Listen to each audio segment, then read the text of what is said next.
this message or this webinar, so please be mindful of that.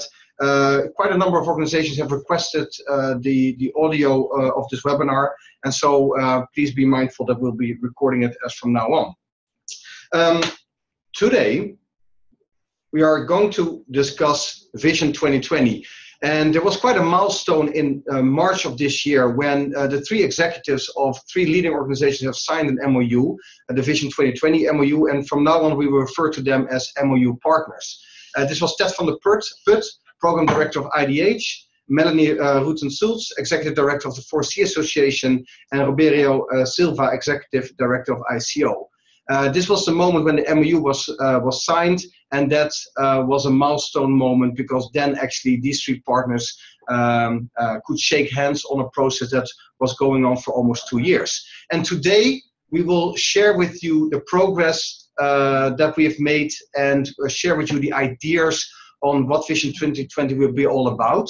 We will ask for your feedback, we will ask for your input, because please note that this is very much work in progress. It's not finished. We really need your input, we need your commitment, and therefore today is not just us presenting to you, although that we will start with, but then we will have quite a number of moments where we would ask for your feedback and for your questions actually. If you have any questions, we have a special person sitting to the chat. Please send your questions through the chat to the computer saying Vision 2020 MOU partners. Then this question will be only sent to this person. His name is Bart. If you send it to all, then everybody will see your question. Of course, that is also possible. What we will do is collect your questions or comments, and later on during the presentation, we will be able to give this back to you, summarized per topic, and we will be able to address most of your questions. So, about today. The purpose of today is to share information with you on the current status and the content of Vision 2020. So what have we done so far? Where are we now? What is the latest thinking? Clarify your questions that you might have on this presentation, on this process. Like we said earlier, gather your input and ideas. Please don't be shy. This is very much a moment to give your feedback and to invite you to become active in this process. From now on, there will be more moments where you can participate in and become involved. The agenda for today. We have started now, and after this we will give the word to all three of the MOU partners, and they will explain to you the aim and objectives of Vision 2020, the strategy and principles, the foreseen activities moving forward, and the different work streams that will be part of the process. After that, after about 40 minutes, we'll be able to take your questions. And again, if you have any questions, please send them through the chat function of the Zoom. And then so we'll be able to bucket them and address them. Then after about half an hour, we have some questions for you. And then we would like to start a sort of little brainstorm where we capture your collective thinking on the next step moving forward. And then finally, some very concrete ideas on how you can be involved in this process and how you can participate. So, quite a straightforward agenda. Thank you again for your time. It's very much appreciated. And I would like to give the word to Mauricio Galindo, who is Head of Operations from ICO. Lucas, hello, good morning. Thank you. The floor is yours. Thank you very much. Well, it's a great pleasure to kickstart this first webinar. It is the result, as you said, of the MOU that has been signed in March of this year. And let me begin by talking about how and what is it that we want to achieve here. So the whole theory behind 2020 is that of collective action. And that is, we have identified some very key issues in the long-term sustainability of the coffee industry that require the interaction of several institutions, several partners, to be able to bring about comprehensive long-term solutions. No single entity can possibly achieve the degree of results that are needed to bring about a real change in our industry. And as such, a preliminary effort was done already in 2013, and that was actually the foresee that convened a sustainability workshop where many participants expressed the desire to bring forward ideas and communicate and coordinate policies. As a result, eventually a task force was created, and the ICO joined not too long after the setup of this task force. And ever since, we have been gathering very frequently, constantly communicating, constantly sharing ideas, and refining little by little. This is not something that is done easily. It requires an enormous amount of time, effort, and vision, of course, to keep your focus constant. And but definitely, it has been moving forward, and it has arrived at a point where we can now have this MOU signed and begin the actual development of the work streams. So, above all, we share a common vision where we have the farmer-centric approach as the cornerstone of our efforts. That is, everything that the Vision 2020 initiative aims to do has to do with the improvement of standards of living for farmers. Our objective is absolutely focused on the well-being of farmers. This is the cornerstone of all the efforts that we have in the initiative. As such, we have, if you like, the backbone 3 partners: the ICO, IDH, and 4C, and those 3 then, of course, bring about their different constituencies, their different strengths, so that we can align our agendas and basically create this momentum, so that systemic solutions can be brought forward into the sustainability of the coffee sector.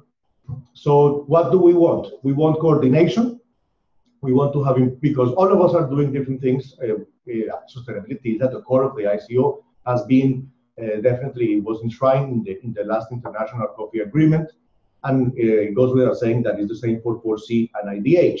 So it is important that us, from a public sector perspective, 4C more from a private sector, IDH from a donor community as well as also a government to some extent, and the S&P private, we avoid duplication. We manage to make sure that the efforts we bring into this are not both the same of a different topic. So we need to make sure that we avoid duplication, and by that we want to elaborate measurements that can be spread out across our 3 partners, and in that sense enable collaboration both at the national and global level. And this is very important because we have, if you like, different levels here. One is the global, where we have as organizations that have partnerships that spread throughout the planet. We have a more, if you like, global perspective, but the work, of course, has to be then brought down to national governments, to national entities, where the actual effects, of course, of the Vision 2020 are going to be felt. So in that sense, we have coordination, we avoid duplication, and we hopefully bring about the final, if you like, the aim, of course, is to make sure that the sustainability of the coffee supply chain is an integrated one, that from the very moment of the desire of a coffee farmer to plant coffee to the experience, of course, of a cup of coffee by the consumer, that the supply chain is an integrated one, and that we can tackle the systemic risks in this area. So it's an open-ended initiative in the sense that, together with the backbone organizations, many others hopefully are invited to join, to participate, to bring ideas, to be part of the process. And this is, of course, the ultimate aim of this workshop, to present who we are, what do we want to achieve, and to invite others to give us the feedback so that it can actually move forward and really make a difference for the coffee sector. Thank you so much, Mauricio. That's a very exciting and challenging vision. Now I would like to give the word to Annette Pensel, Director of Sustainability Innovations of the 4C Association. Annette, can you tell a little bit about what does Vision 2020 aims to achieve? Thank you, Lucas. Yeah, actually, in line with what Mauricio just summarized, what the stakeholders so far have come up with in terms of how can we better collaborate together between the public and the private side in the coffee sector. What Vision 2020 wants to achieve is to actually together build a public-private agenda and agree on that so that we can call it a common agenda in order to realize collective impact. Collective impact, in our understanding, comes from collective action. So we want to achieve collective impact on particularly what we call large-scale challenges in the coffee sector. So these are, other call it, overarching sustainability issues, very complex and comprehensive challenges that the coffee farmers, the coffee community, the coffee sector, the entire coffee industry is faced and confronted with. And we see that, and we realize, as Mauricio had said, that one single organization or even company or even one single government or the government alone or the industry, the private sector alone, we can't handle that. So Vision 2020 is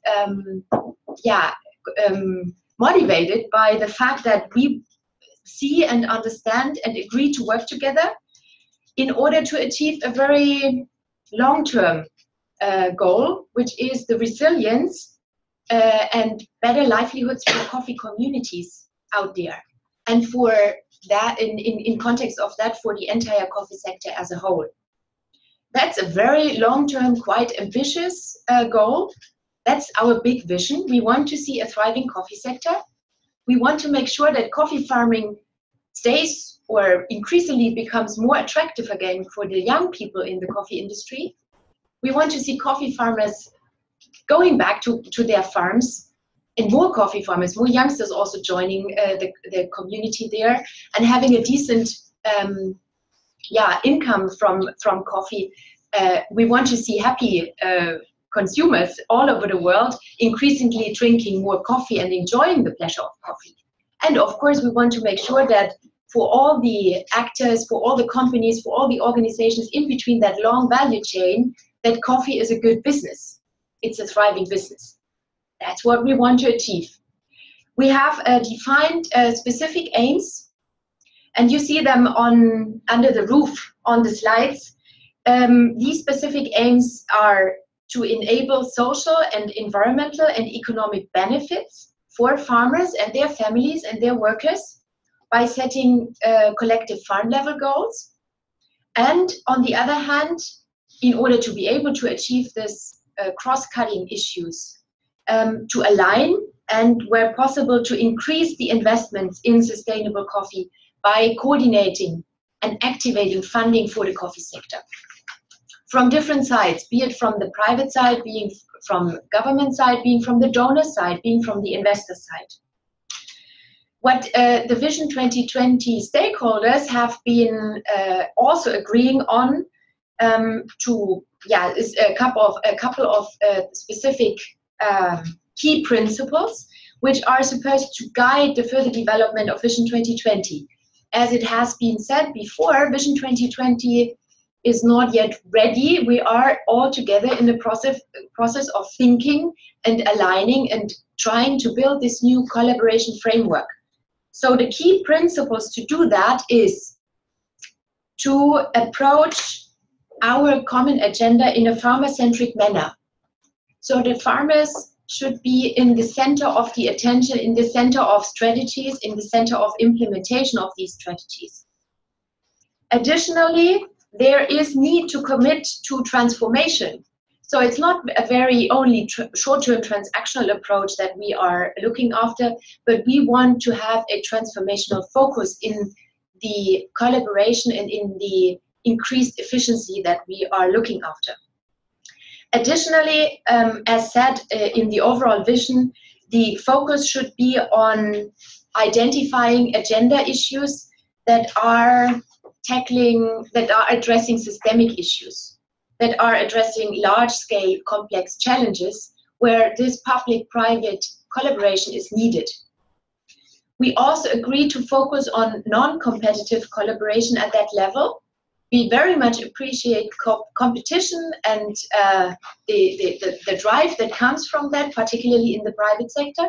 But we agree that in the context of Vision 2020, we want to focus on non-competitive collaboration. We also have found it very useful to agree as one of the key principles to see Vision 2020 as a multi-stakeholder movement and enable different stakeholders from different parts of the world at different levels of the supply chain or value chain to actively form part and contribute and participate. And last but not least, the idea is that we should also be looking at what is happening in the market. So base our joint activities on market needs. Annette, thank you so much. This is very exciting, very challenging. Before we go to the next speaker, I want to remind everybody, you can send in your questions. I'm sure you have a few. Please use the chat function on the Zoom application and send your questions to Vision 2020 MOU partners. There's somebody collecting your questions so we can address them later on. Jenny, this sounds like an overwhelming ambition where all of these organizations need to start working together. How are we going to do that? Can you share a little bit your thoughts on that?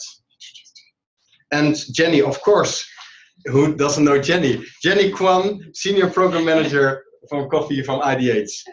Thank you, Lucas. Thanks, Annette. Hi, Mauricio.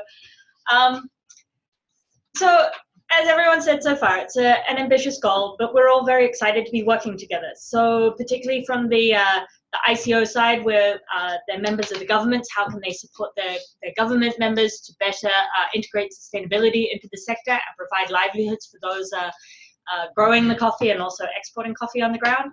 From the 4C Association, with their private sector and civil society membership and their long-standing multi-stakeholder platform, as well as the baseline standard. And from the IDH point of view, where we work in public-private partnerships, and in coffee, we work in 18 commodities, but the coffee program is a sustainable coffee program, where we've also been working for several years with partners and have concrete activities going on the ground. And all three of us find the prospect of working together as very exciting to strengthen each of our own initiatives and to achieve more together. So some of the activities that we anticipate that we'll do with that we'll do together is not to create a new organization with a new secretariat and new people and new activities, but to really bring things together that are being done currently and to do that more effectively. And as people have said before, with less duplication, to coordinate more and possibly also collaborate. And we hope that many of you will also join in this effort. On the sort of short list for things that this new umbrella will do is create a common agenda and collective action. As Annette said, and also Mauricio, how do we really come with a common vision for what we want to achieve together as a coffee sector? And how can we bring in the best of all of these different initiatives to work together and to address different parts of the chain? Every organization that's currently working in coffee has different strengths and is active in different parts of the value chain, and how can we really bring those together and work in a more coordinated way? Another possible activity is advocacy, to influence both the public and the private sector to get policies that are more conducive towards a more sustainable coffee sector. And of course, reporting on progress of the collaboration framework and the collective action. How can we come with when we have a common vision, then perhaps we can also come up with common indicators of what success looks like. And then we can start measuring, compare the way that different initiatives work, the way that different interventions work, and together, learn together to be more effective in our actions to get on the ground. So how can we participate? So if we go on to slide 8, you can see some examples of the work streams that we're thinking of. And all of these work streams currently exist under each of our different initiatives, and we're really seeing how can we work together to strengthen each of those. So one of them is the National Sustainability Curricula that's been initiated by the Sustainable Coffee Program, and seeing how we can work together with ICO to embed that, to bring that closer to what the governments also see as a vision for their coffee sector, and also the 4C Association with their wider stakeholder network. The National Sustainability Curriculum is a participatory process of seeing what are the farmers' needs in terms of training, and how can we come with common basic training materials for all of the extension workers, both public and private, to work together to train farmers on the ground. So in that way, not everybody has to develop their own materials, and in some sense it can be the best of the best materials with the latest recommendations using the latest research that's commonly agreed by both the public and private sector, and also therefore rolled out also by public extension workers and private extension workers. Engagement of local stakeholders is very important. I think many of us can agree that historically sustainability, in the sense of the voluntary standard systems, has been more of a north-south initiative, but there's a lot of energy in the past 5 years or 10 years where local stakeholders, where people on the ground have really said, well, we've been growing coffee for 100 years already, don't talk to us about sustainability. But what does really sustainability mean in that collective sense? So how can we bring together the local stakeholders so the producing side and the consuming side to come with a common vision of sustainability, and so then everybody contributes to a more resilient coffee sector. A third stream is national platforms. These exist in some countries and not in other countries, but we all see them as a very valuable way to bring together the public and the private stakeholders to talk about what are the different issues, how can we address them together, who takes up which part of which problem. Together we can really see how we can strengthen those national platforms and bring a voice to the international, bring the national platforms a voice on the international fora, and also provide a channel for internationals who would like to work in the coffee sector, to provide a place for them to come and find out where they can contribute to the coffee sector in that country. Moving on to slide 9, 2 other work streams which we've considered is financial literacy and access to finance. For the last 5 ICO fora, ICO weeks, there's been a consultative forum for finance. 4C Association and IDH and the Sustainable Coffee Program have also done some activities together on access to finance. How can we further develop that and provide appropriate inputs to growers on the ground? Another big topic, particularly this year, is climate change. There are a number of initiatives working in climate change, and there we see also a lot of possibility for working together, for collaborating more to address this challenge to the coffee sector. 2 other emerging work streams are gender and youth. Coffee with another way of putting that is coffee as a family business, and the other one is working together with the sustainability standards. And how can we work together to provide more impact in the coffee sector and use our resources more effectively?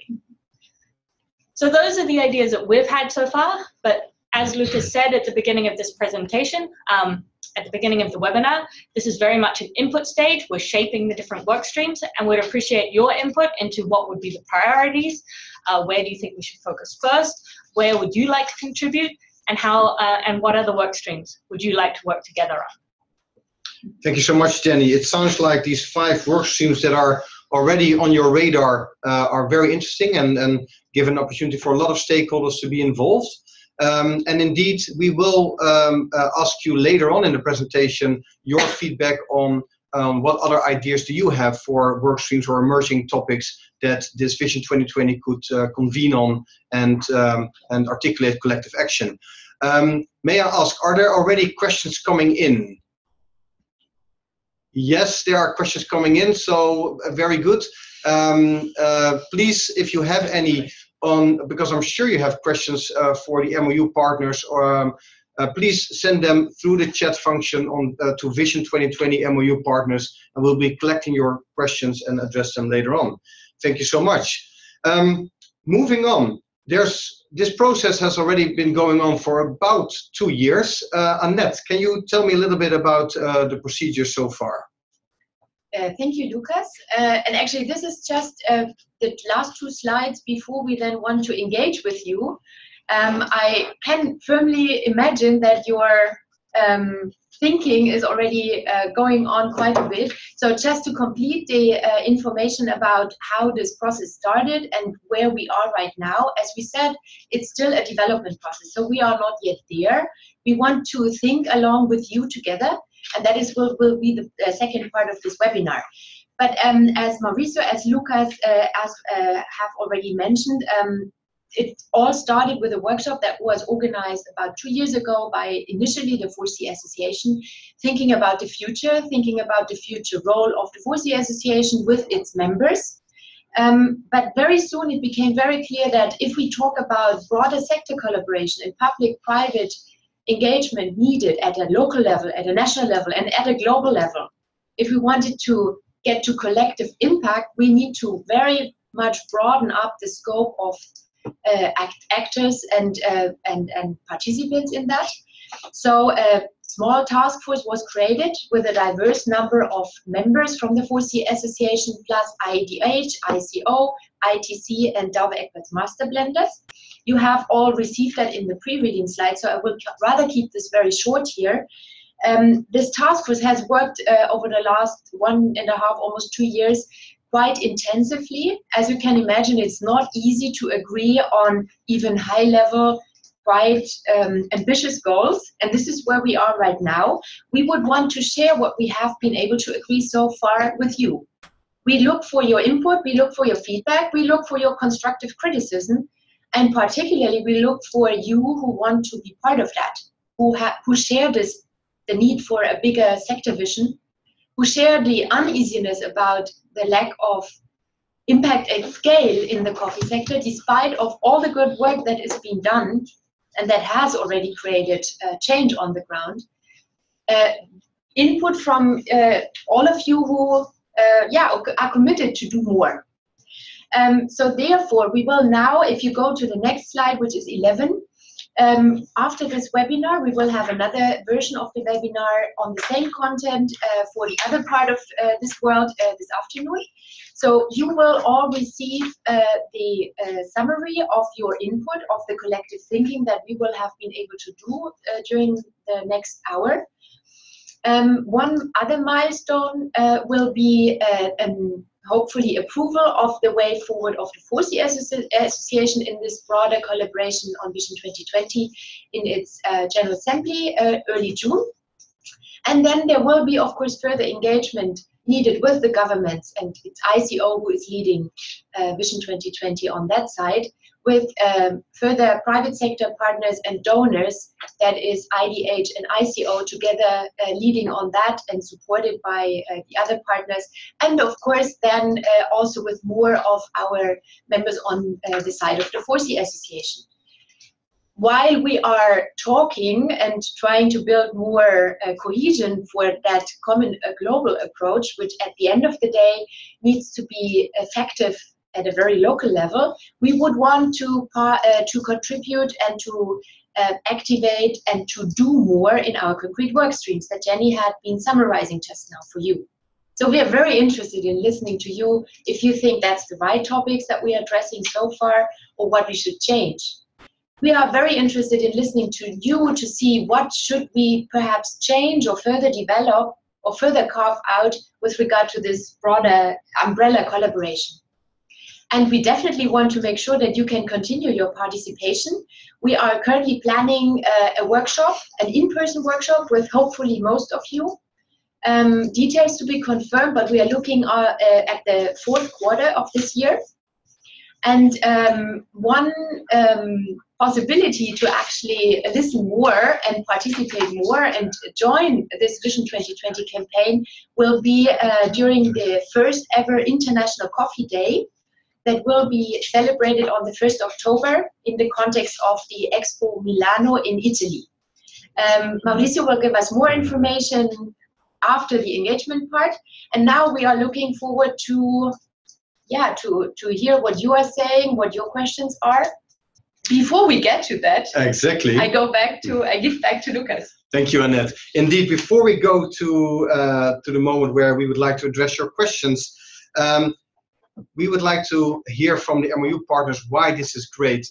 Personally, we've been around in many sectors, and I think this is quite unique. I've never seen global leading institutions coming together with the clear intent to come up with one common vision and a commitment to collective action. I think that is really unique, really innovating, and this would really propel the coffee sector forward. But let me go back to the first to the MOU partners. Mauricio, could you tell me from an ICO point of view, why do you think this is exciting? Why is this process unique? Certainly, Lucas. I want to first of all reiterate, as was already said by Jenny and Annette, that we are extremely excited about this capacity, this opportunity to work together. We actually know each other for a long time, so it's a privilege and a joy to be able to work towards this initiative. I think that having identified that social problems often arise from the interaction between governments and commercial activities, it is simply not possible to tackle them on one, if you like, on a one-side approach. So we realize that complex problems such as sustainability of the coffee sector require the link between governments as one of the pillars, of course, to create these public-private sector partnerships to be able to scale up what otherwise would be most likely pilot projects. We believe that from the ICO perspective, by bringing in the link to governments and the capacity to roll out what have been in many cases very successful projects, we can bring about change to the really huge numbers of coffee farmers that otherwise would be exempt from the benefits from sustainability in both in research, but also in access to finance, in best agricultural practices and the like. So we think we can, from the ICO perspective, is a capacity to really roll out and tackle the large number of coffee farmers that are, after all, the bulk of our industry. But I would like also to introduce and to our director is here, and he wants to give a welcome to everyone in the webinar. So I will briefly introduce here our executive director. Hello, everybody. It is an enormous pleasure to participate in this first webinar that is going to, in a certain way, take us on a much broader context of our cooperation between the three institutions. And from the point of view of the ICO, I think that we are here to provide and facilitate the access to governments that are part of the ICO. So that is the main point that I see as playing a role, and we are in permanent contact with the governments, and we are here to facilitate this dialogue. Thank you. Thank you, Lucas. Thank you so much, Mr. Silva. Thank you so much, Mauricio. That was really inspiring. And thank you, Mr. Silva, for your time and for your commitment to this process. Jenny, Kwan, IDH, can you very briefly tell me why do you think this process is exciting? Great. Well, I think I already mentioned it when I was presenting what we're going to do together. And I think that that's the most exciting part. The prospect of using the different strengths of the different organizations involved, so the MOU partners, and also the organizations that we've been talking to in the past few months who are interested in participating, of really having collective action where we can use the strength of ICO's engagement with government, the 4C Association's multi-stakeholder platform, and civil society engagement, and also from the IDH point, the public-private partnerships that we've put together, and also our connections to donors. And of course, all the other partners that we've been talking to, both on the ground in country, and also in the United States, also in Europe, also in the producing countries, the possibility of doing things together under this more coordinated umbrella, we find very exciting to increase our impact on the ground and ensure more resilience in the long term for the coffee sector. Indeed. Thank you so much, Jenny. Annette, very briefly, I know you've been talking about this already for a while. Could you, in one sentence, tell me why is this exciting from 4C Association? There is, of course, a lot of repetition. As you will see, we are already, as three organizations, quite aligned. From the 4C Association, our members represent the private sector. We have about 300 members including producer representatives, producer organizations, and also civil society organizations, as well as coffee associations. So our members have been in the sustainability movement quite for a while. So this is really seen as an unprecedented opportunity to build on progress. And 4C Association is very happy to bring in the expertise and competence that has been built over the past couple of 10 years, basically using this multi-stakeholder approach and dialogue, which sometimes is not easy, but we believe it's more long-lasting. And to scale up the efforts, to really look at the long-term sustainability of the sector and to address collectively with the governments, thanks to the facilitation and the coordination of ICO, together with public-private partnership programs such as the Sustainable Coffee Program by IDH and their partners, together with the donors, get more work done to address these really critical challenges which the coffee industry is facing. So that's what we are keen after. Excellent, thank you so much, Annette. In the run-up of this webinar, we have asked a couple of key people to also give us their let's say written statement, written references. Here we have 3 of them.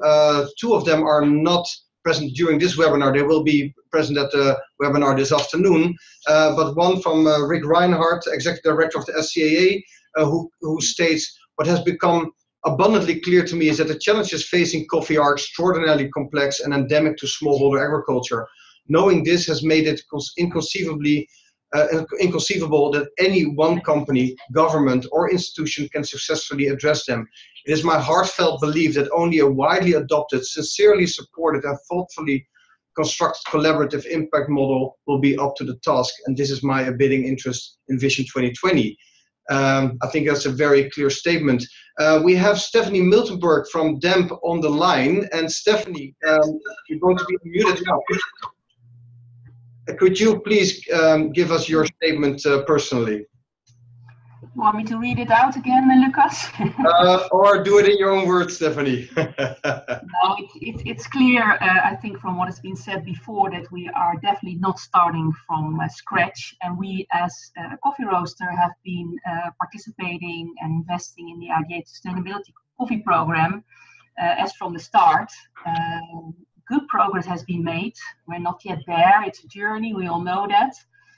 But we have definitely learned a lot about working pre-competitively and about the need to engage local government. And we also value very much the efforts that were made by the 4C Association in setting this up and to align with the SAP program. And it becomes clear that this new initiative is very much helped by the addition of the partnership with ICO, because it's really crucial that local governments also engage and that access to local governments in producing countries is facilitated by ICO, and that we all share and are behind the objectives of this exciting new coffee campaign. Very clear statement. Thank you so much. And another one, some of you will be seeing it on the screen. John Sluter, CEO from Café Africa, states, "We see a growing number of public-private platforms in Africa's coffee-producing countries. Government and business need to learn new ways to work together. It takes time and effort on both sides to build the relationships of trust on which this depends. Vision 2020 can provide technical input and shared learning for the critical issues faced by a national coffee sector. Above all, it can model the dynamic of building trust through these platforms, be they at national, regional, or district level, which will empower the farmers to achieve long-term sustainability." And last but not least, one that is not on your screen but has come in recently is from the chair of the Vision 2020 Task Force, Mr. Francesco Tramontin from Mondelez, and he states, "Vision 2020 represents a unique opportunity to align interventions in coffee sustainability and build a truly shared agenda for the benefit of the farmers. What ICO, IDH, SCP, and 4C can achieve by working together is unlike anything else we have seen in the sustainability arena, and beyond the usual platforms and roundtable. And I think this sums it up quite nicely. This is truly unique. I have never seen it before in other sectors, and so this is where giants meet and giants shake hands. We can truly accomplish amazing things, but they cannot do it alone. They need your involvement, they need your participation, they need your critical questions, and hopefully you've been sending them through to the chat function, and we will now be able to address your questions. And so let me first ask Bart, how many questions did we got through the chat? Let me count. Quite a substantial amount. 1, 2, 3, 4, 5, 6, 7, 8, 9, 10 questions. 10 questions. All right. And have you been able, while they come in, to bucket them, and can we put them on the screen? I definitely have, and we have one list to start off with. Yes. Are you putting them on the screen now? Or are you sending them? If you go to the next slide. Yeah. So before this webinar, actually, we sent you also, or we gave you the possibility to send in some questions to us up front, and we did receive a number of questions, which we were able to summarize in these 3 questions. And while we already start addressing them, we will, in the meantime, prepare the questions we just got through the chat function. So the first one is an obvious one, and we did address it, but perhaps it's good to mention it again, because I know this will be on many people's minds. How is Vision 2020 going to look like? Will there be a separate organization or an institution, a secretariat, another membership organization? Jenny, could you please enlighten on this one? Sure. Enlighten us. I think I already mentioned during the introductory slides that we don't see this as a separate organization or as an institution, but rather an umbrella function where we can come together as long as we find it useful to work together. So we see ICO, currently the MOU partners, ICO, IDH, and the 4C Association as sort of providing the background.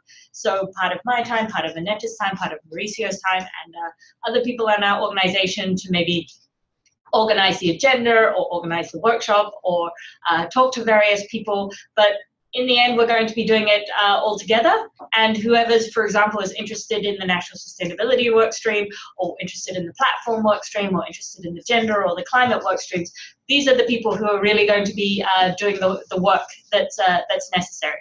So no, there won't be a separate organizational institution, but it's collective action working together. But Jenny, if I may, in one of the pictures that we showed, it was this common vision, and under that common vision there was mentioned ICO, IDH, 4C Association, but there were also these boxes that says other. Could you explain a little bit what those other organizations might be, and how could they be involved in the shaping of these common visions? Or perhaps should I ask this question to you, Annette?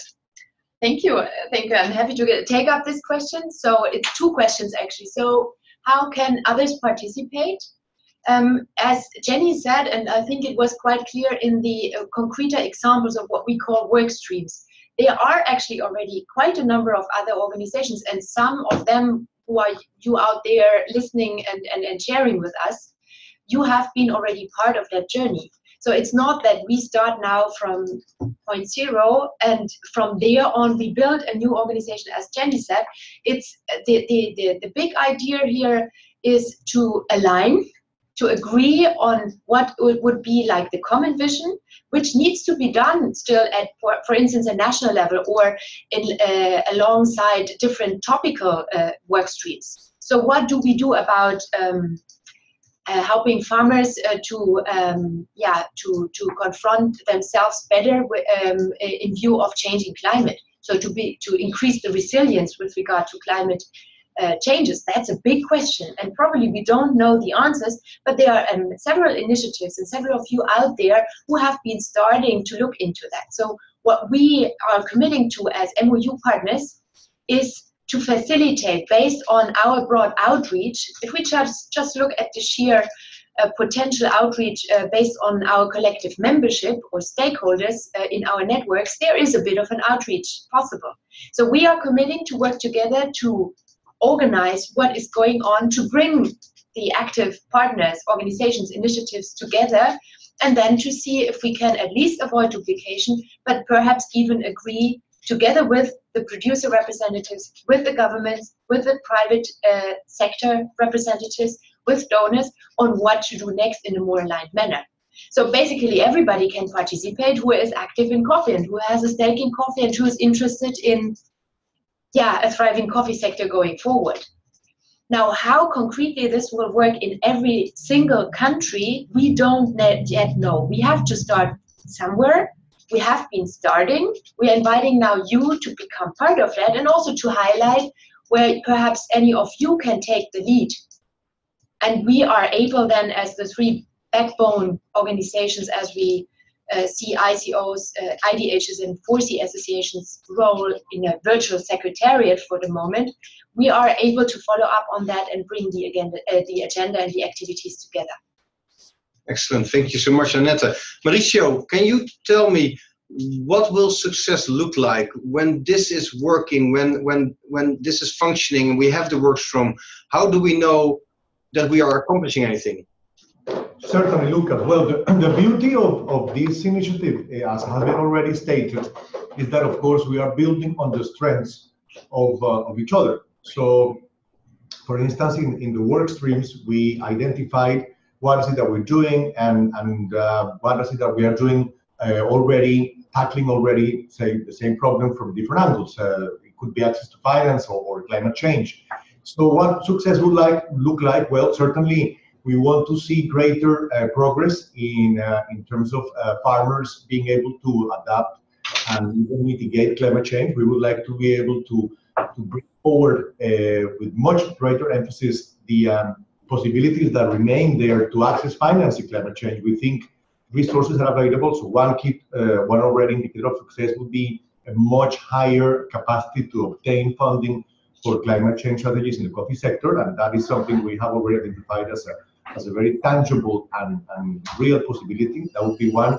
And linked to that, but not confined to climate change, of course, is access to finance. We would like to see much more finance and much more capacity for our farmers to both mitigate risk and access to finance for their own activity. So if you like, the capacity to go to a next level, and in that sense, from the ICO perspective, it is sometimes talking to the big multilateral organizations and then using the networks that both 4C and IDH have already in the field to then make the connection to the small farmers. So we see there very clear instances where success, even in the short to mid-term, can begin to look like.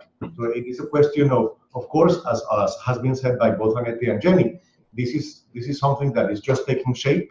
We need clearly more time to identify more concrete performance indicators if we want to arrive. This is all in the making, but we certainly think that quite soon we can begin to see systemic change that is being channeled thanks to the positive interaction and the build-up between these backbone organizations, and of course all others that want to join and can bring in resources, ideas, and motivation to this initiative. Thank you so much, Mauricio. Meanwhile, we have collected your questions and I put them on the screen now, and this is also new for me, so allow me to take a quick look at them and then see how we can start addressing your questions. And they are bucketed, so if you don't recognize your question concretely, then probably it's because we have summarized it and joined them together on certain topics. So how does one participate is one question.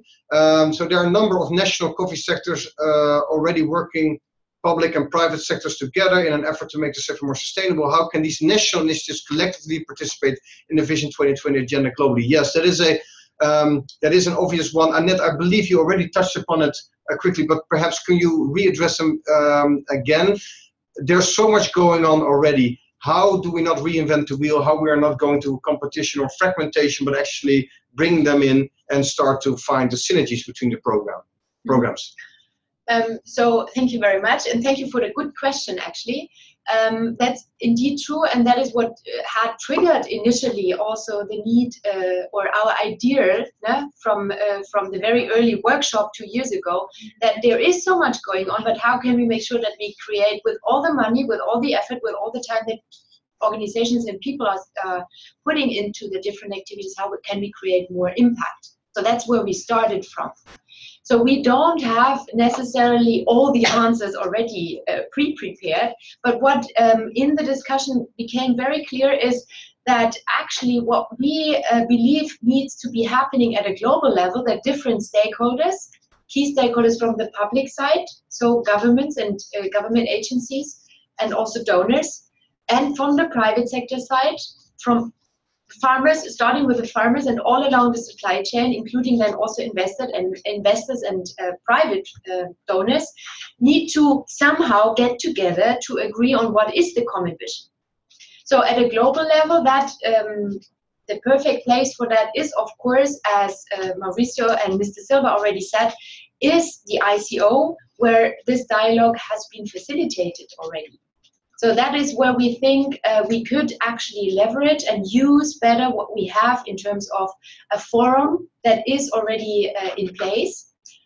More importantly, as well, at a national level, the belief that we need to increase the efforts to bring public and private sector initiatives and stakeholders together.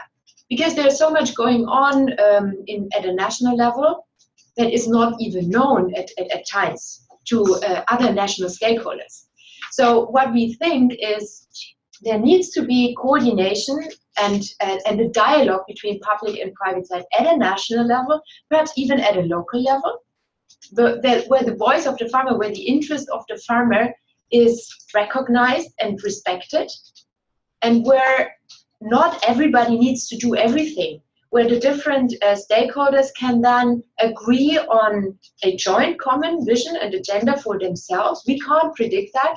We shouldn't be too prescriptive there from our perspective, but this needs to happen, and then the different stakeholders feed into a progress reporting framework in line with their agreements and with their commitments. But then everybody does what is where he or she or where the organization has the particular strength. And that should be then brought to the global level in order to enable national coffee sectors to learn from each other, in order to enable private sector players to also learn from each other in a non-competitive way, and to also, of course, have a motivating factor for different donors, for different governments, for different interested coffee sector institutions to learn and to increase the impact. So basically what I'm saying is we think that most of the work will happen at a national and at a local level, and we believe that there are already fora existent where this can be scaled at a global level in a very efficient manner. And the MOU partners, ICO, IDH, and 4C Association are willing to help convening, are willing to listen to what is needed, what you want, where you would go to. It shouldn't be just another meeting there at a global level to bring in expertise or share experience. It should be useful and valid. And therefore we wanted to reach out to you to ask you, what would you think is feasible? How to really make this happen, to bring the national expertise together. Thank you, Annette. There are two questions, two buckets of questions that are a bit similar. So if a party from a public sector wants to contribute, should they contact ICO? If a party from the private sector wants to contribute, should they contact 4C? Or if a party from the donor sector wants to contribute, should they contact IDH? These questions are important to understand the roles of the founding members at this point. And the other one is a bit like if a country is already part of the ICO or an organization is already part of the 4C, would participation be channeled through these respective organizations? Yeah, very, very clear questions. Jenny, would you like to answer that? So I think, as Annette already mentioned earlier, all of our organizations have networks that overlap quite a lot in within the coffee sector, but also there are some organizations which are more in touch with 4C or more in touch with IDH or more in touch with ICO. So we've sort of put that ICO is leading, of course, on the government side, but on the private sector side and on the donor side, it could also be any of the three parties as well. So there are some donor organizations which have very strong links to ICO and 4C Association. IDH also has strong donor links. The private sector also has strong links both on the IDH side and on the 4C Association side. So it's up to the organization that wants to participate about who to get in touch with first. And yeah, feel free to contact any of us to see how you might participate. In terms of if you're already a member of ICO or you're already a member of the 4C Association or of the Sustainable Coffee Program, your participation can be channeled through those organizations, or you can also participate directly. It really depends on what kind of role you want to take in the different work streams in the overall initiative. If you want to take a leading role, then probably it makes sense to participate as your own organization. If you just want to be part of the conversation or contribute to the fora or just understand what the outputs were, then maybe that participation is better channeled through the organization that you would like to participate through. But in any case, if I may add, this is of course a general invitation, particularly to IDH with its sustainable coffee program and the 4C Association, which is a membership organization. You can of course get in touch and find out what membership or partnership would look like in more concrete terms. Yeah. Yeah. Thank you so much, Jenny Annette. The other topic where we received a number of questions on is these work streams and areas of collaboration. So how were these work streams selected? And is this a result of the 2 year process?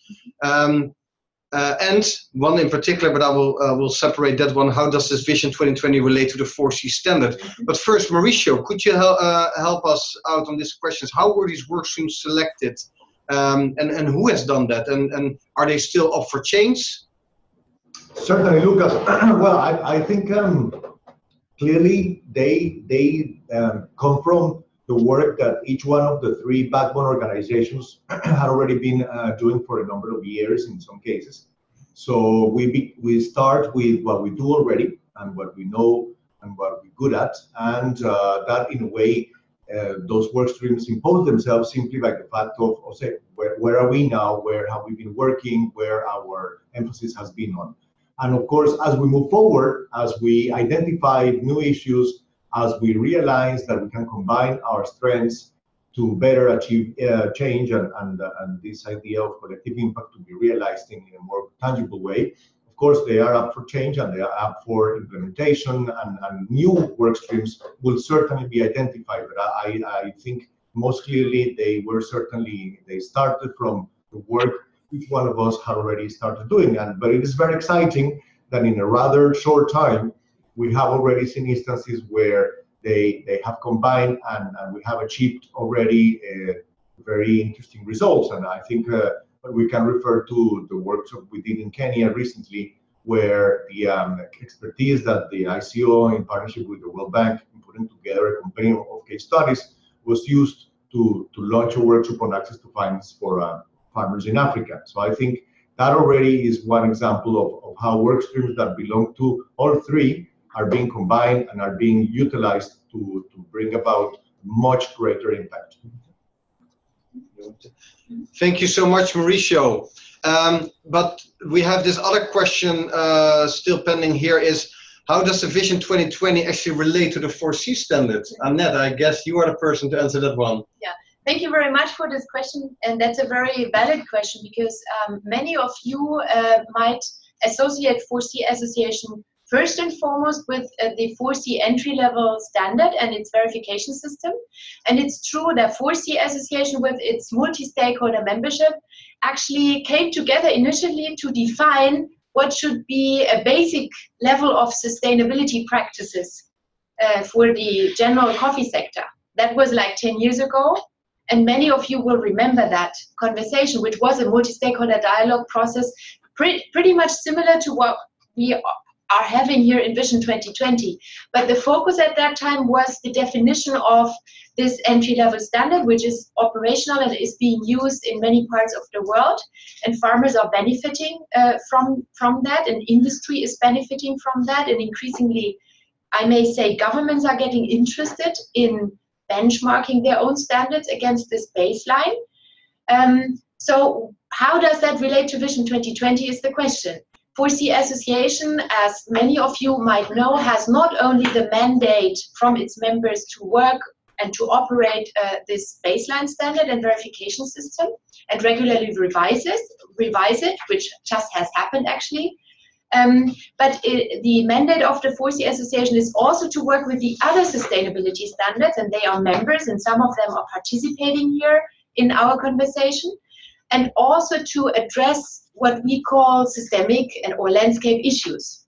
So this is why the 4C Association has been seeing that there are these issues out there in the sector which are very difficult to crack, if I may say, with a tool, which is a baseline standard, is a tool, a sustainability tool for the supply chain. So it's a complementary approach where 4C Association believes that there is additional benefit and value to be gained in this broader collaboration.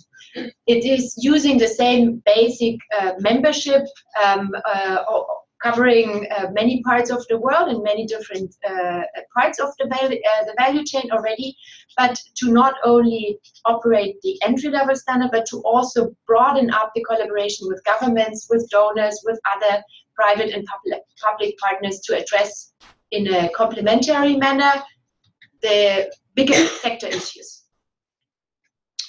Annette, thank you so much.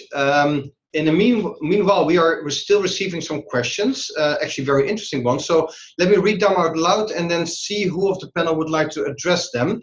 The first one is, yes, I thought so. He's sending it. All right, so let me first, we have a little chat here amongst ourselves. Let me read out the question. The role of the ICO has been stated. It is important to note that the Inter-African Coffee Organization, IACO, was set up by African heads of state to address issues concerning the coffee industry in Africa. It would be a good idea to state what is seen by Vision 2020 partners as the role of IACO in the achievements of the objectives of Vision 2020 with regards to Africa. Mauricio, could you take this question? Certainly, thank you, Lucas.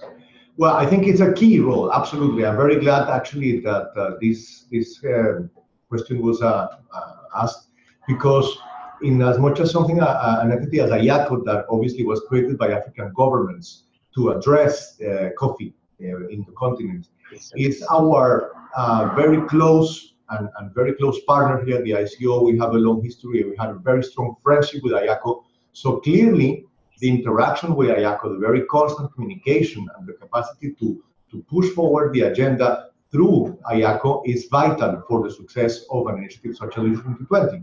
And we are lucky that something like IACO exists. It's not the case in every part of the world. So in that sense, we certainly count and rely on IACO to be able to mobilize our member countries in a way that it would be much more difficult to tackle them each individually. IACO allows us to create, if you like, a unison message that then can go and reach out in a much more powerful way African governments that want to be joined, hopefully all of them, this initiative. So in as much is a key actor in this. Thank you so much, Mauricio. We have on the line now Mr. Frederick Kahuma from IACO. Secretary General, could you please respond to this response from Mauricio? Is this covering the question sufficiently? You're being unmuted now. Okay. Yes, I'll say what Mr. Mauricio has said is correct. The Inter-Africa Coffee Organization, I think, can play a key role as a partner in this Vision 2020, because the ICO members from Africa are also members of IACO, and during the meetings of the IACO members, it is also possible to bring up those key points to the members of IACO to take specific steps or measures that will help us to achieve the objectives that are stated. Thank you so much. So it sounds like that there is quite some overlap in agenda there, so that's going to be very interesting. Meanwhile, we have received another request, I believe it was from Rainforest Alliance. It says, could you say something about the experience to date of managing pre-competitiveness in the SCP, the Sustainable Coffee Program from IDH, as it is difficult, as it is a difficult area to separate from competitive. Jenny. Right, so as a terminology, some people might have noticed that Annette has been referring to non-competitiveness, which is the sort of another way of referring to pre-competitiveness, because what's before competitiveness. So when we say pre-competitiveness or non-competitiveness, we mean the same thing. So in the Sustainable Coffee Program, we see pre-competitive actions as ones that benefit the whole coffee sector. So maybe only a few people fund it or only a few people contribute to it, but in the end, it's a public good that's out in the open for everybody to use or not use or to build on in their own initiatives. Whereas competitiveness, we see more as supply chain projects where you'd like to source that coffee, you'd like to improve a particular quality or a particular place, and there you see that where the private sector really see that to the benefit of their own supply chains, those actions. So in the Sustainable Coffee Program, we work on 3 different levels. 2 of them are more pre-competitive and 1 of them is more competitiveness, and you'll see that I say more and not is, because actually it's everything's on a sliding scale. On the more pre-competitive side, we've got international and national level activities. So on the international side, for example, we work together with the 4C Association and Pan UK on a report for alternatives to endosulfan.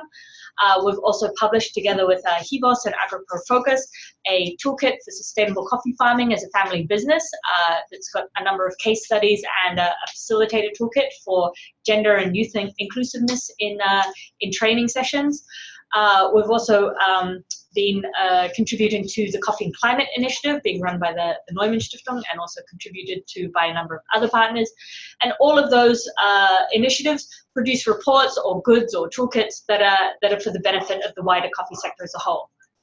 On the national level, we've been supporting the development of the Vietnam Coffee Coordination Board and other national platforms. We've also been contributing to the development of the National Sustainability Curriculum. So there's a coffee sustainability curricula that was recently launched in Brazil. There's also a national sustainability curriculum that's being rolled out currently in Vietnam and also in Uganda. And we're also supporting the development in several other countries as well, including Tanzania. We're about to start the process in a couple of other countries too. So there you can see that although a few parties fund the work, in the end, the platform, the curricula, the guidelines and so on benefit everybody in the coffee sector.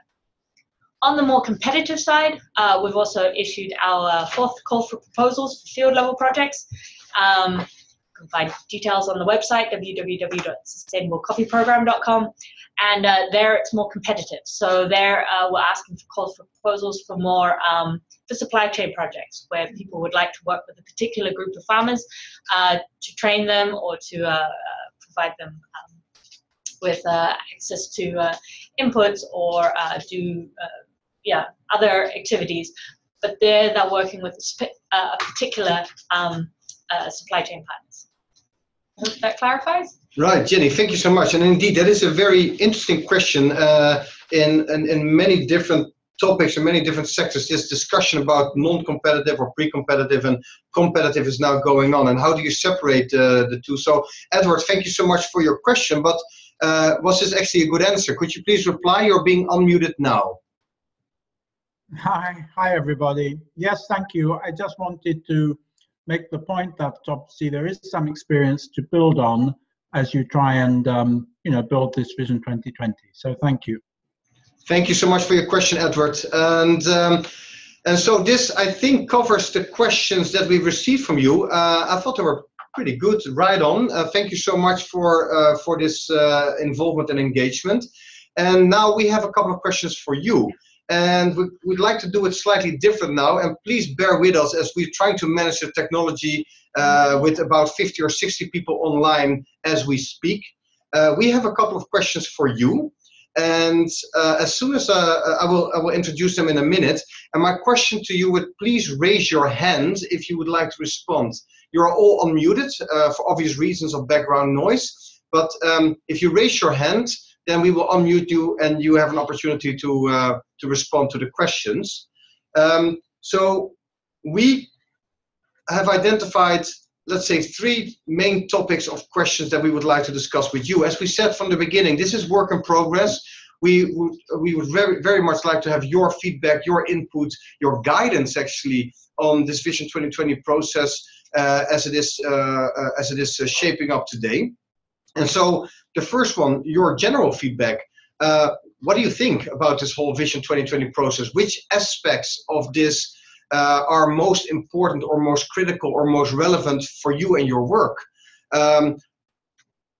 What do you think, under what conditions would this whole collaboration framework work best? What are the success conditions? And what do you think success would look like? So you can already see what the other topics are. The second one is on the work streams. What are your ideas on work streams and topics that you would like to get involved in? And then the third one we would like to discuss actually the name, because Vision 2020 sounds very visionary, but 2020 is already around the corner. And well, perhaps some of these topics that we would like to tackle are not tackled by 2020. And so the idea is perhaps to change the name to the Global Coffee Alliance, this common vision. So we'd like to get your feedback on that. But let's take it one by one. Going back to the first one, please raise your hand and you will be unmuted by Bart. On what do you think about this Vision 2020 process? What are the most important topics? Which aspects are most important for you? Under what conditions might this work, or perhaps under what conditions might this fail? We would like to hear your opinion there, and what, according to you, would a success look like? Please raise your hands. I'm going to look, let me see, do I see hands? I don't see any hands so far. Who would like to respond? This is your moment. If you're not sure how to raise your hand, then you can go to, if you're looking at the screen, then up in the top, you've got a More button, and then there's a Manage Participants, and then in the top left, there's a little button that says Raise Your Hand. Can you repeat it again? So if you go to the top bar, or in the bottom if you're not in full screen, you go to Manage Participants. It might be under the little More tab, Manage Participants, and then you open that up and you'll see a list of everyone participating, and then in the top left there's a button that says Raise Hand. Very good, very good. Okay, but I see already, I already have our first hand. Let me see, Catherine Murphy from Cafe Africa, Tanzania. Here you go. Catherine, we're going to unmute you. Thank you. I would just like to make a comment under what conditions the framework would work best. I think there's been a number of questions already around how national stakeholders will fit into the coffee platform.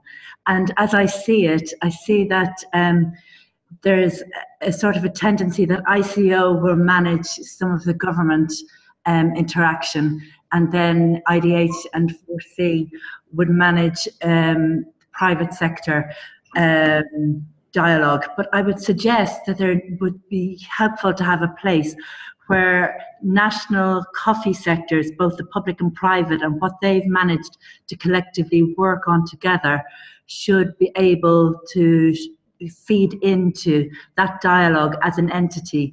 And I think the importance in that is that not all private sector actors will necessarily be playing the same role in every country in which they're active.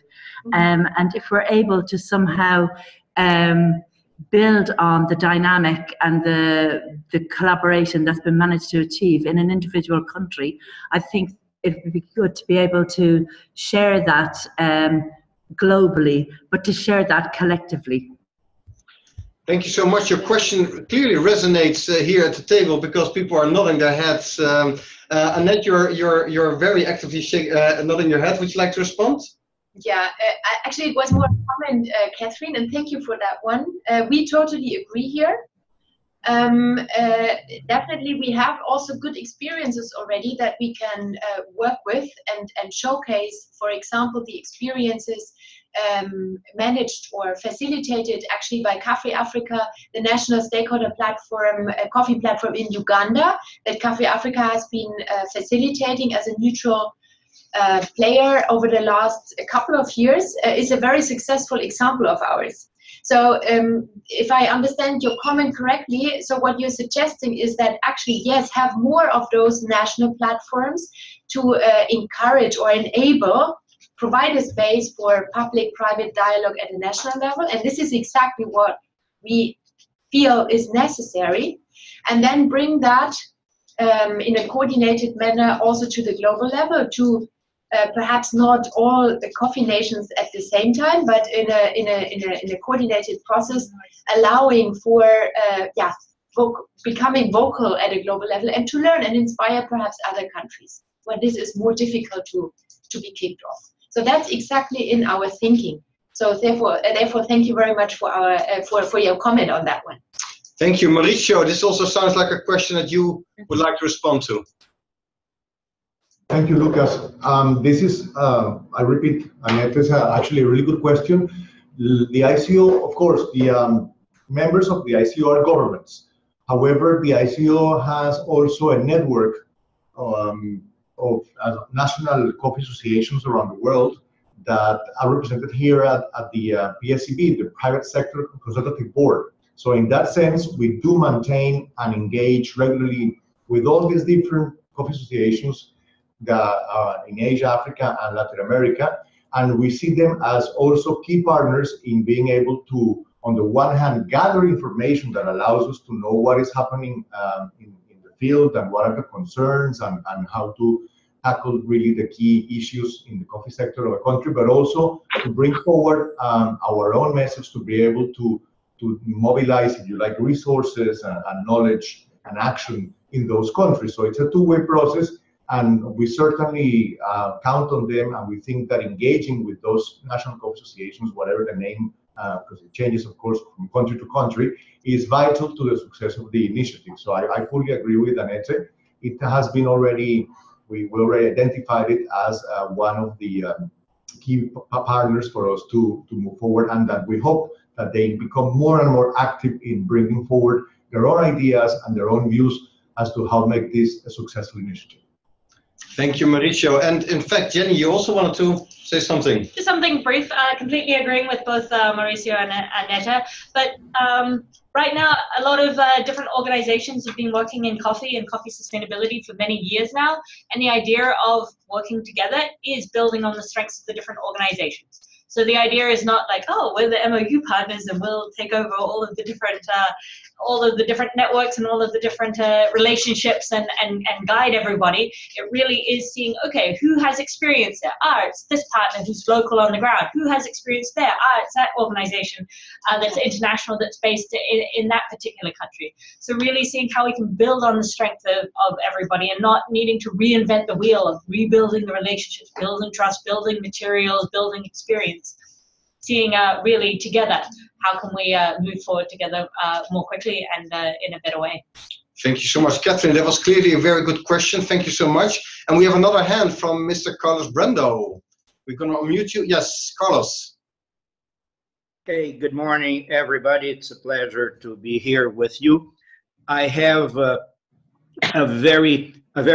Lucas, a very basic question. When I look at the work streams and I see national sustainability curriculum, engagement, financial literacy, I think that climate and they're all sort of looking forwards and cutting edge issues.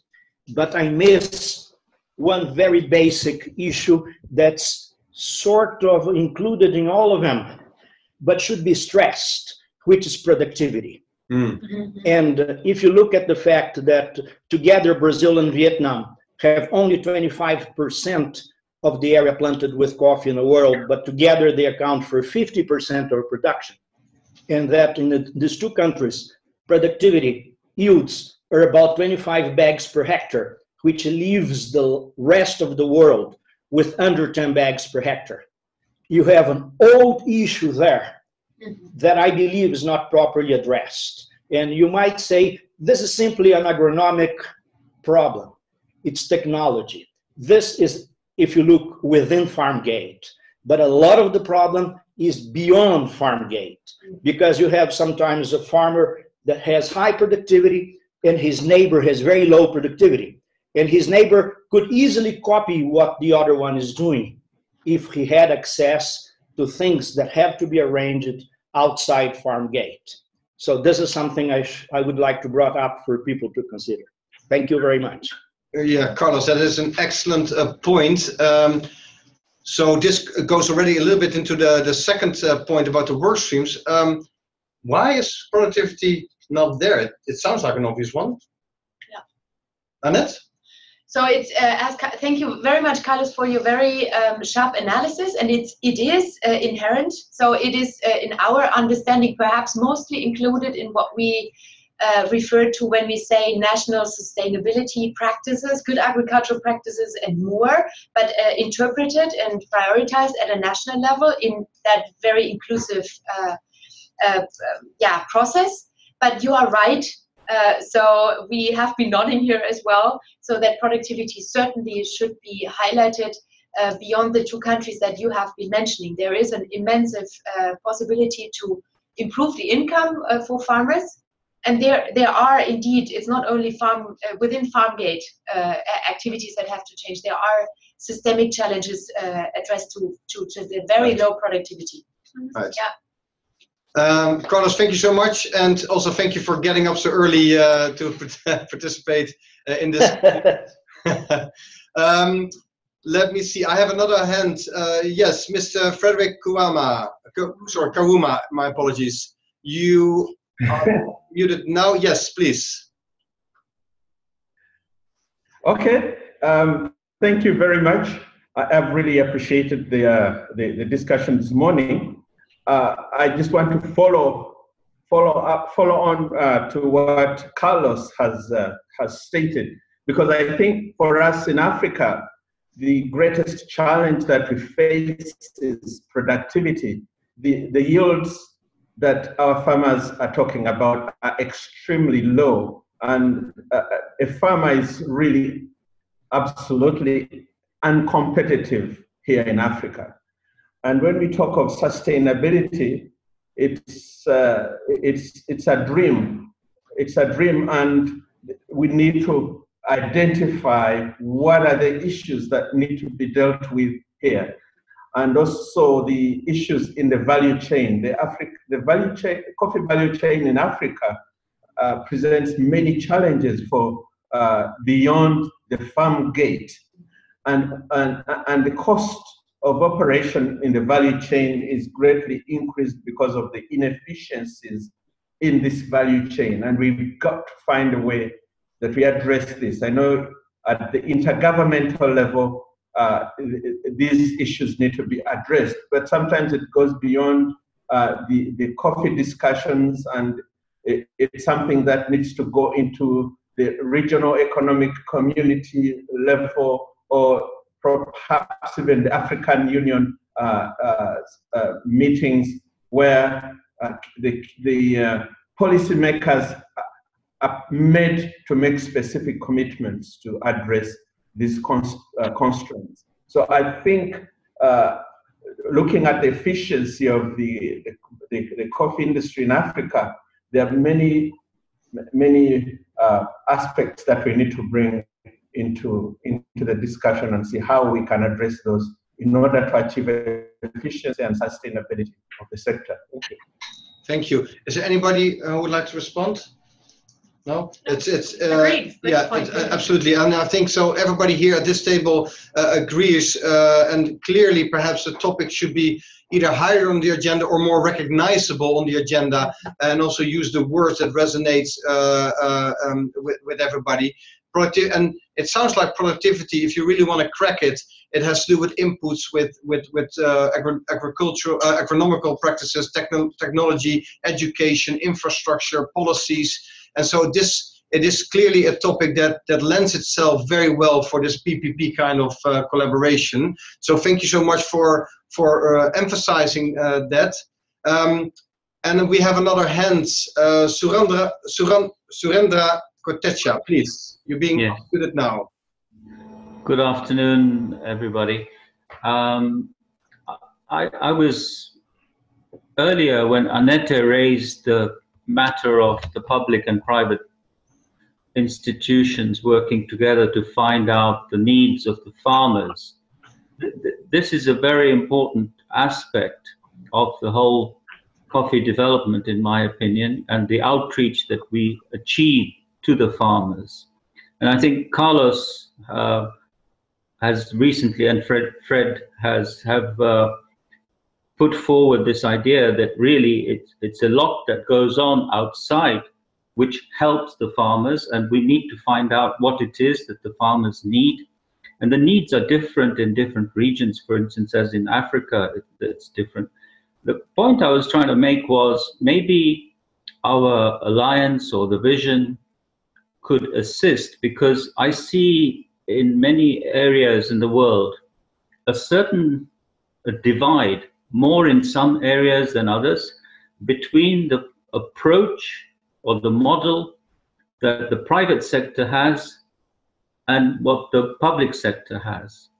And therefore, maybe we can try to bring them together to work in more harmony, to have a better outreach to the farmers and find in a better way how the country or the region can act together to provide the needs of the farmers, to achieve the productivity or whatever else that is required.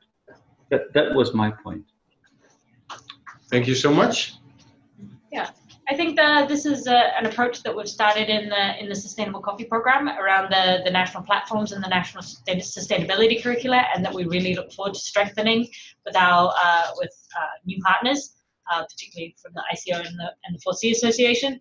On one particular field trip, we were talking to a farmer, and they were saying that in any given week, they get visited by 4 different extensionists, each of them telling them something different. Maybe one from the government, one from a private exporter, one from an input company, and they all give slightly different advice, which is, of course, very confusing for the farmer and lessen the effectiveness of all this investment going into training by all these different organizations. So one of the things we really see around the national sustainability curriculum is a common public-private vision on these are the practices that farmers should do to, these are the issues that we have in our country or in our region, and this could be around productivity, it could be around water usage or input usage, and together the public and private come with a vision on, okay, these are the practices that we need to agree on to train every farmer in, and this is the basics, and of course every organization can then add on extra modules or more advanced training, or more also offer finance or inputs or whatever they choose to do. But this basic training should be the same. So really aligning the public and the private approach to increase the effectiveness of practices on the ground. Thank you. Thank you very much. So this is a good discussion. I would like to see if we can touch the question in the third bucket. The name of this program is now called Vision 2020, and the suggestion is to call it the Global Coffee Alliance. I don't know, Mauricio or Annette, could you please explain why this name, the Global Coffee Alliance, and what kind of feedback would you like to get from the people on this name? Mauricio, next kick off. Sure, I can definitely. I think both of us probably can bring in some ideas, and maybe here it's useful to go back to the concept that I started with in this webinar, which is that of collective impact, and that is what is that we want to do? Why do we want to do it? Why do we want to work together? And it is this understanding that single entities cannot achieve a certain level of scaling up and a certain degree of impact if they do not work together, sometimes because there is clearly a duplication of efforts, sometimes because a misaligned agenda, as Jenny also just showed, for instance, can bring about confusion and in the end does not really help in a significant way. So we think, yes, Vision 2020, of course, is an idea, gives us a future. There's a vision for the future, but as you already said, Lucas, 2020 is just around the corner. And what we think here, this is an alliance in the sense that we are not aiming to create any type of new entity, new organization with headquarters somewhere in the world. We are rather aligning our efforts and agendas and making sure that we work together towards certain specific goals, but as an alliance, as a group of organizations, private, public, that have a similar vision about what do we want in the future, and share, of course, certain specific goals on where do we want to be. So alliance perhaps does bring better this rather global and this umbrella feeling to it, where you can have also multiple partners. There is no absolute definition of how many, but it's all working together without. But each thing, basically, everything happens through the actual partners. Nothing is done by the creation of a new entity. Annette, maybe you want to complement to that. Thank you so much. Well, actually, you covered it almost entirely. So perhaps just to be a bit transparent on, who came up with this name. There is this, task force, mandated, working on the different areas that we have been sharing now so far with you, where we want to see your feedback. And the task force work so far has been organized with different small work streams or champions. Champions that have been volunteering from different participating organizations and companies to basically for free feed in their ideas. So this idea of the Global Coffee Alliance came from what we call the comms champions, the communications champions, because from a communications perspective, Vision 2020 on the one hand side is cool, but it was seen to be too short-handed. So just for you to see, this is all no rocket science. We are working, we have all our normal jobs, as all the stakeholders that have been working now on Vision 2020 to get this initiative or this campaign up and running. So we wanted to reach out to you to see, does this resonate in a positive manner? Is it perhaps confusing? Is there another Coffee Global Alliance out there which we are not aware of? So perhaps can we get some feelings here from the virtual room? Yes, excellent. So we would like to get your reactions. Does this name resonate? Do you feel inspired? Does it rally action? Does it rally your involvement? Carlos, I see you raised. Sorry? Or does it leave you cold? Oh yes, or does it leave you cold? Indeed. Carlos, I see your hand up. Please. Yes, thanks, Lucas. From a marketing perspective, and when I look at the two names, I'm not saying Vision 2020 is the right name or Global Coffee Alliance is the wrong one, but I see a greater appeal and a sense of urgency in Vision 2020. I see the future and I see a deadline. I see Global Coffee Alliance as a blunt thing with less appeal. And there are many alliances around the world. I'm not saying either name is the right one, but I think we should build a sense of urgency in a sense of, I understand alliance brings in participation, but it seems to me a bit bland. Perhaps we need something with more appeal and more indicating that we're looking at the future and looking for solutions. Thank you. Suggestions? Any suggestions, Like from the top of your mind, any kind of additional suggestions? I'm a slow thinker, Jenny. I'll have to think it over. Okay, great. Carlos, thank you very much. What I hear you say is that whatever the name is or will be, it needs to articulate this sense of urgency and with a deadline that this should not be a talking club or just another alliance, but it should be about action and about impact. Is that correct, Carlos? You got it, Lucas. That's exactly my feeling. Because a name, something means a lot to a person who sees it for the first time and who has to decide whether to join or not. Thank you. And every time I mention Vision 2020 to people, they want to know what it is. What is it going to do? And I have my doubts that an alliance will bring that. An alliance, to me, has the meaning of bringing people together. And the reason is to bring together. The agenda is secondary. Right. Very good feedback. Thank you so much, Carlos. I have two other hands. So clearly this name and the discussion we're having is resonating with people. I have Mr. Karuma. Yeah, thank you. From a marketing perspective, I think, as Carlos has said, the Global Coffee Alliance communicates a message. But maybe we would look at how we can combine those two, combine the Vision 2020 and the Global Coffee Alliance, so that we send one message across, and then it becomes clear what this alliance is all about.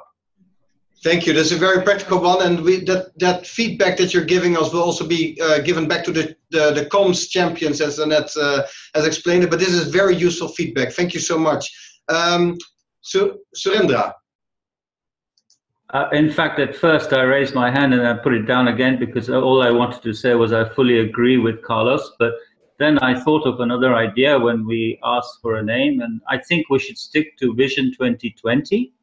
And then maybe as a subtitle, what it is, what is the Vision 2020 and what is it all about? You could say either Coffee Development Alliance or Global Coffee Development Alliance, or some mix of those words, in fact. Excellent, thank you. That is noted and will be reported back to the champions. Thank you so much. I have actually a question which they didn't prepare for, but to keep them sharp, because this whole idea about the name and that there's a feeling of urgency, that is very much the whole idea about Vision 2020, or whatever the name will be. And so, Mauricio, could you and Annette and Jenny, what will be done differently, or what will be done specifically, so that this becomes an alliance, an organization that actually leads to impact on the ground, and not a talking club, not a convening for the sake of convening? What will be different than the many alliances that are out there? Mauricio. Well, thank you, Lucas. I think what really we're seeing here is that, and this has to do with, let's say, larger than us individually circumstances that are luckily working in our favor, and that is the possibility of public and private sector coordinating efforts in such a way. I mean, I think those of us who have been in the coffee industry for more than a decade, and much more in many cases, know that not long ago this would have been impossible. The possibility of us sitting together like this and having achieved the signing of the MOU from all three partners means that we have for the first time the capacity to bring about change where both public and private sector understand that they need each other, that they bring about different areas of expertise, different sources of resources, different capacities to roll out good initiatives. And in that, because we begin with that understanding already, and we're not saying it's easy or that it's all done, but there is certainly already a certain understanding that this is the starting point. Otherwise, it would have been possible even to sign the memorandum of understanding. So I think this is what is giving us the opportunity to be effective and to bring about change in a way that it hasn't been done before. So we're building on that sense of, yes, we can work together and we have a lot to gain. This is a win-win situation.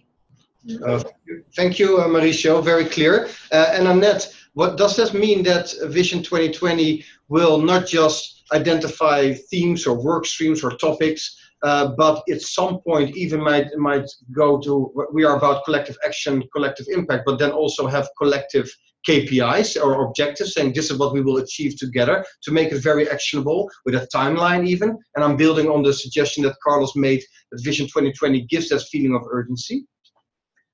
Yes, that's the way we would like seeing it developing, definitely. And the four new partners and more organizations out there who want to join and want to contribute to that joint vision and joint common agenda are going to be, of course, invited to do so.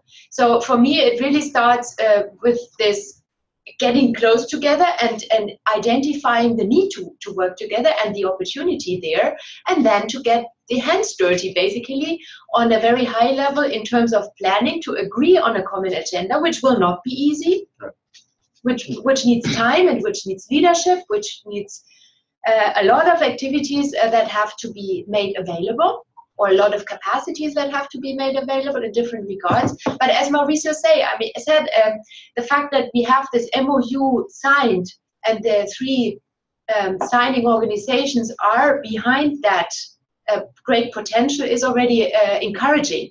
So we now need to work on concrete work streams, as we have been doing that and trying to build the traction for that collective impact, and then of course work on a shared agenda, which then has to be come with a shared outcome or agreed outcomes and agreed targets. I'm saying this in a perhaps provocative manner because many of you have been in the coffee sector for very long and have been seeing a lot of things started and perhaps not concluded at that unified level. It's an opportunity, and it will depend on the leadership. And some countries perhaps will be able to do this faster and will inspire others. And at a global level, I think it can be supported by these 3 MOU partners and by many more organizations out there. So let's start it. Let's give it a try. Excellent. Well, let's do more than trying. Carlos, I see you raise your hand. You're the last one to respond before we move on with the agenda. Carlos. Very quickly, Lucas, just to respond to Jenny's request, I would suggest Global Coffee Vision Alliance, or simply Coffee Vision Alliance. Thank you. Alliance. So 2020? Well, the 2020 expires. I think we can put 2020 if we agree that's going to be 2025 and then 2030. Or we just omit it and we leave the vision. Something to be discussed. Thank you so much. Thank you. We have very good feedback on the name, and the name is important. It represents the intent and it represents the mission of what we're trying to do. Thank you so much. I should have done it earlier, and before we go to the last slide, I want to give recognition to the task force, the Vision 2020 task force that has done all of the work up till now. This is more than the 3 people that are the MOU partners. I want to mention their names. As chair, it's Francisco Tramontin from Mondelez, it's Adriana Cuartas from FNC, Annette Pensel from 4C Association, Cornel Koert from Chibo, Ted van der Put and Jenny Kwan from IDH, Linda Butler from Nestle, Mauricio Galindo from ICO, Melanie Sultz from 4C Association, Rob Skidmore from ITC, Stephanie Miltenberg from DEMP, and John Sluter, Cafe Africa, Keith Terrell from PAN UK, and Marcel Clement from Rainforest Alliance. They have been very intensively involved in this process besides their daytime job and many of their other obligations. So thanks to them, we are now able to present this back to you and have this conversation. So if we move to the last slide, you probably would like to know, okay, so what's next? This all sounds great, but what's coming and how can I participate? Mauricio, I understand that you will lead us through this last roadmap.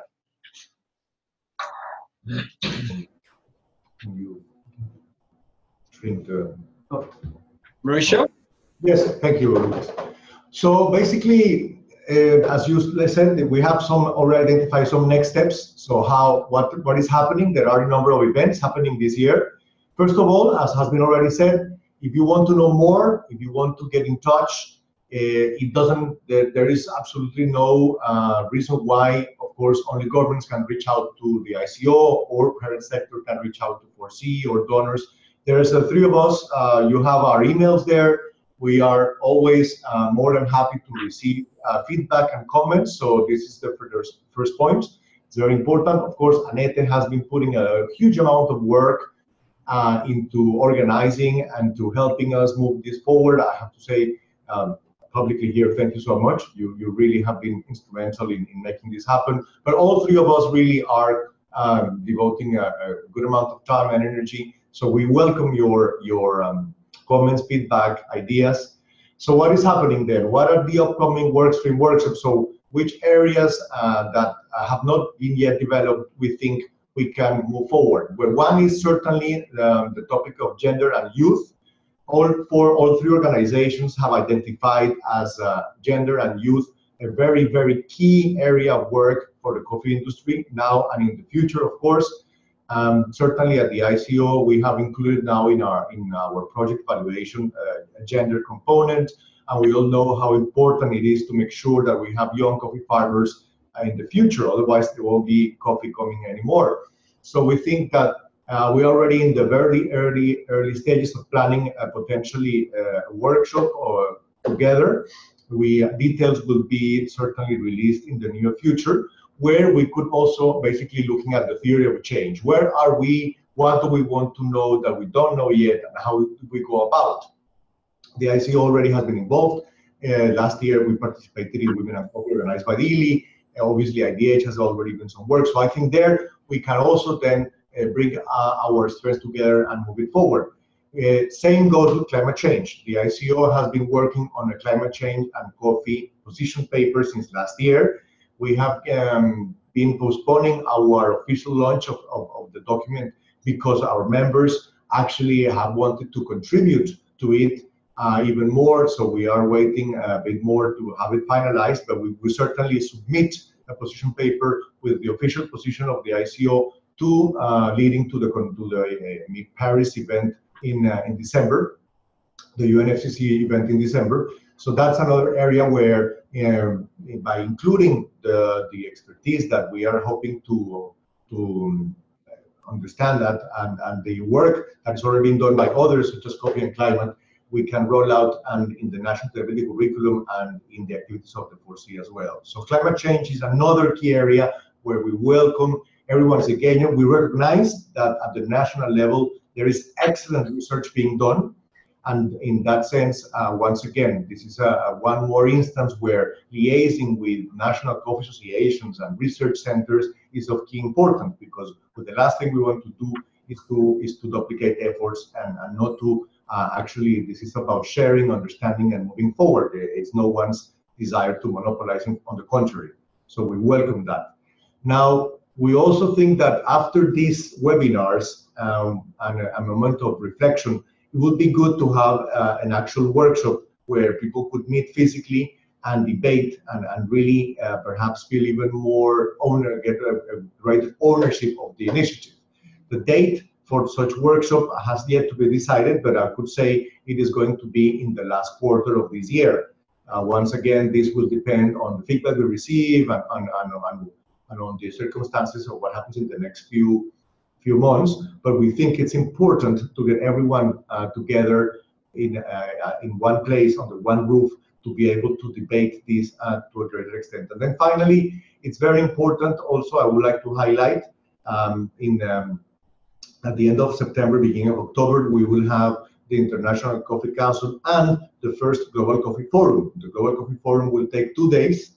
It will take place within the framework of Expo Milan, as was said already by Annette, and it will be a forum that will allow us, I think, to bring even to a great audience the message of Vision 2020. We will have there's already if you like the participation of maybe the 3 of us, maybe one. We'll see how it goes, but there is already a slot there for Vision 2020 where the ideas can be presented, where the state of the art will be discussed, and hopefully we'll have an audience that will want to also participate and get involved and get to see more. And of course, it's a great opportunity for visibility for Vision 2020.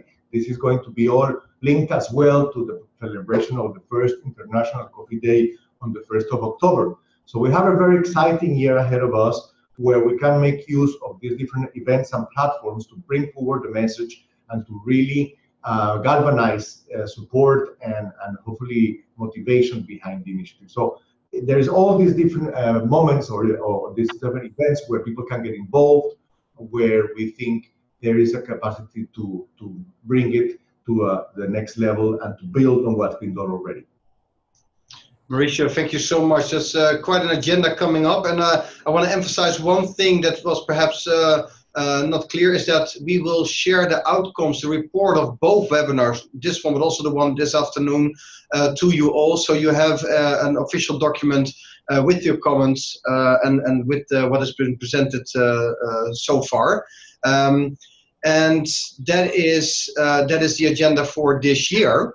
I want to see if there are any comments at this moment, so people want to react, because we're coming to the end of this this presentation. Perhaps people want to respond in general what their opinion is about this whole Vision 2020. If you want to raise your hand, please do so now. or perhaps you have a question for one of the MOU partners. Anything you like in the last 10 minutes. Everything you always wanted to ask about Vision 2020. To keep it on topic. Okay, then probably you are overwhelmed and overjoyed about this process. I want to say this is quite an interesting and very timely process. I have not seen before that so many organizations come together.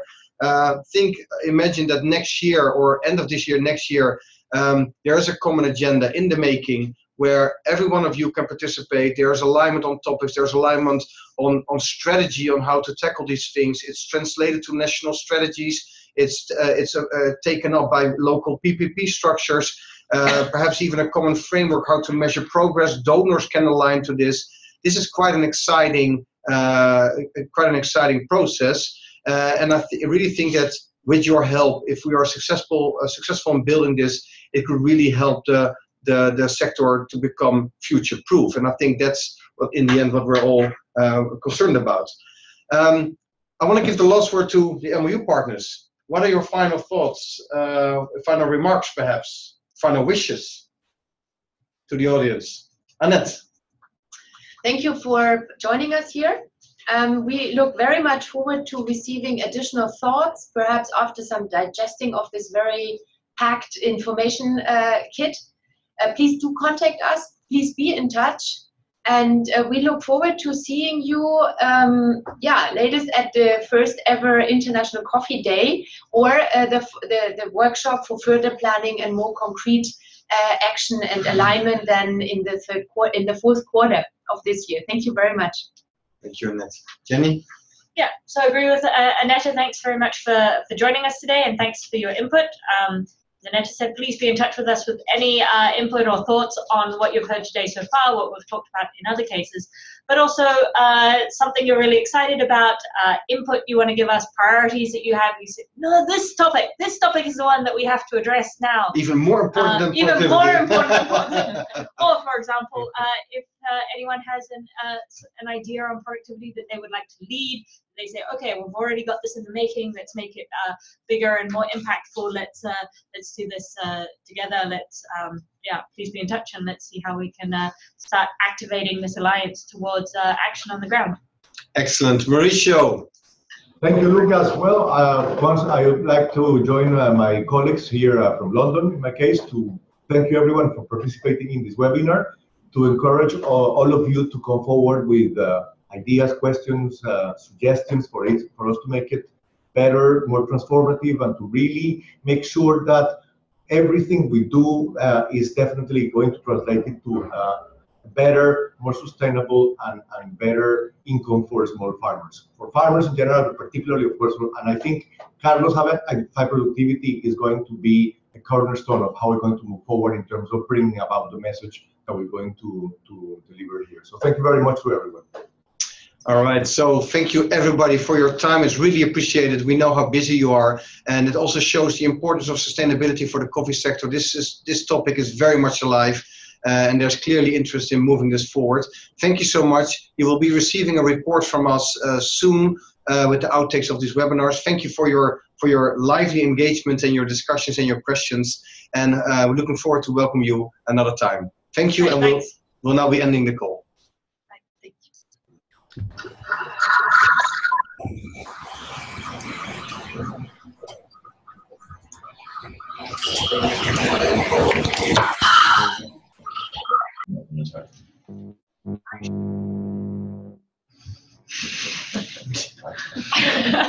Now. I'm not kidding. Before we Yeah? end it? Not yet.